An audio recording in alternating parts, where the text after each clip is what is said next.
We are almost at the end of the year, and we are only a few weeks away from New Year's Eve, which is always a great time and good for revenue. But the day after New Year's Eve, for most of us, means we're doing end of year inventory. So now is the time to get set up to do your end of year inventory. Hello and welcome to the Bar Business Podcast, where we help bar owners increase profits, attract loyal guests, and simplify operations so you can avoid burnout and finally enjoy your life outside of your bar. I'm your host, Chris Schneider, the Bar Business Coach. Every Monday, we do a short episode to give bar owners a challenge for the week, one simple project that shouldn't take more than an hour that can improve your bar and your profitability. So our challenge this week is to prep yourself for your end of year inventory now. Now, for many of us, end of year is the only time we're going to count everything in our bar. And so not only do we have a large inventory where we have to count everything, some of the stuff we haven't really paid attention to for the last 12 months. And so with the craziness that we're going to have the next couple of weeks, now is the time to create a plan and to start working on making that end of year inventory a little bit simpler. End of year inventory, obviously, this is one of the most important finance tasks we do throughout the year, because from a financial point of view, that end of year inventory is going to be the final determination of what our cost of goods sold were for the year, which means it's in part one of the final determinations of what our revenue was for the year, one of the final determinations for what our taxes will be, even because our profit determines our taxes. Our profit is determined by our cost of goods sold. So end of year inventory from a financial perspective is one of the most important things we do at the end of the year. It ties together everything and allows us to generate our statements and understand how our business performed in the prior year. As I mentioned, end of year inventory tends to be a large task, so the earlier we get ready, the better off we are.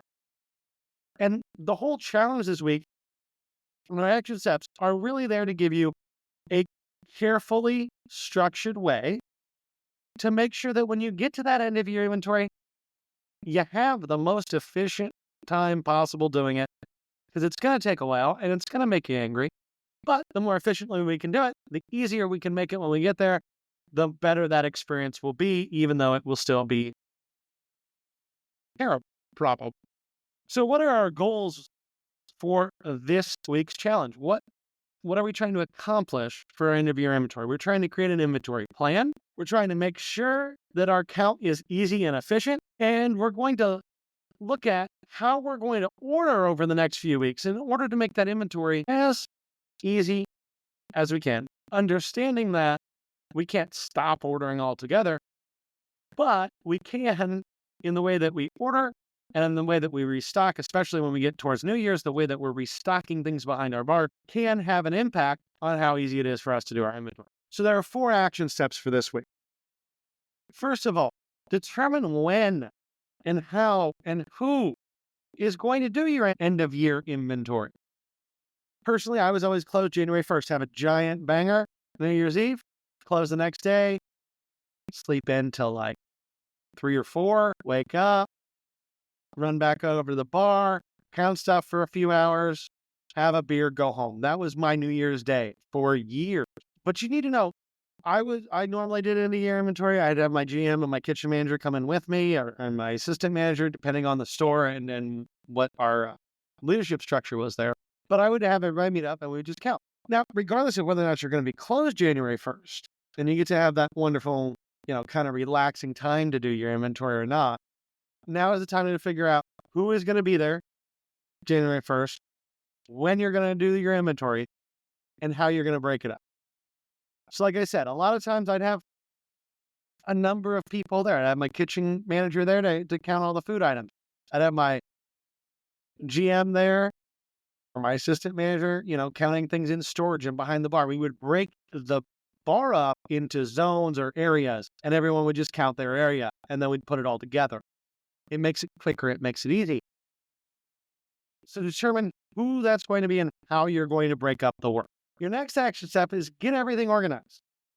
You want to make sure that the count's easy.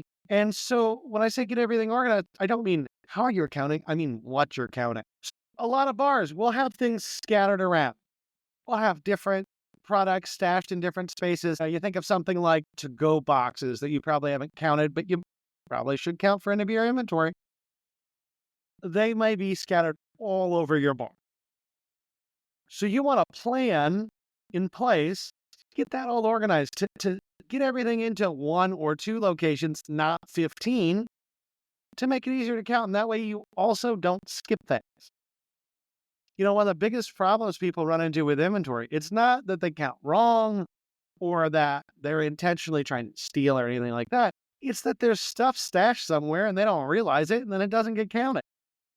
So get all your stuff together. Now, the third action step is going to be to determine how you want to restock and how you want to manage that inventory going into New Year's Eve and after New Year's Eve. So New Year's Eve for me was always a big night, and I had them stock normally on the 30th of December. But after New Year's Eve, I had them stock nothing. And honestly, I mean, my managers and I would stock after we counted on New Year's Day. The reason for that is when people stock things, they break up cases. They're pulling bottles out of cases. I don't want to count bottles. I want to count cases.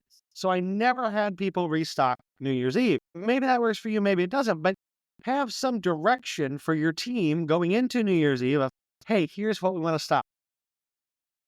Another thing I would always do as we got close to the end of the year is I would tell them, hey, we had shelving and storage right under the bar. We had storage in the back, liquor storage, and then we had stuff that was on the bar. Generally, every night, one of the tasks would be to take stuff from the storage in the back and to restock what was under the bar.